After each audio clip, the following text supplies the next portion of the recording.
తెలుగు ఇండస్ట్రీలో megastar Chiranjeevi తమ్ముడిగా entry ఇచ్చి తర్వాత తనకంటూ ఓ ప్రత్యేక ఇమేజ్ ఏర్పరచుకున్న hero Pawan Kalyan. Mega fans ని యాక్షన్ ఫైట్స్, ఒక రకమైన మ్యానరిజంతో ఆకట్టుకున్నాడు. మొదట్లో పెద్ద విజయవంతమైన చిత్రాలు ఏమీ రాకున్నా జల్సా, ఖుషి, తమ్ముడు లాంటి చిత్రాల్లో తన నటనతో బాగా ఆకర్షించాడు. ఇక గబ్బర్ సింగ్ చిత్రంతో తెలుగు రాష్ట్రాల్లో చరిత్రని సృష్టించాడు. అత్తారింటికి దారి చిత్రంతో ఫ్యామిలీ సెంటిమెంట్ పండించాడు.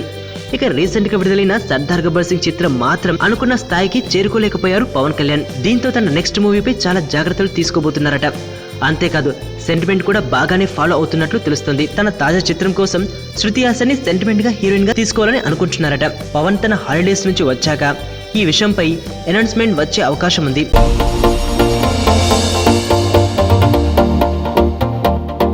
ఇక్కడున్న రంగులన్నీ నీలోనే ఉన్నాయి, నలుగురిలోకి వచ్చి చూడొచ్చు కదా. అబ్బాయిలకు కావాల్సింది ఒక హగ్, ఒక ముద్దు, అంతే. దానికోసం ఏవైనా చేసేస్తారు. చాలా చూసేసినట్టుంది. దూరం నుంచి చూడడం కంటే దగ్గర నుంచి చూడడం ఇంకా బాగుంటుందని వచ్చేసా. బాగున్నావు.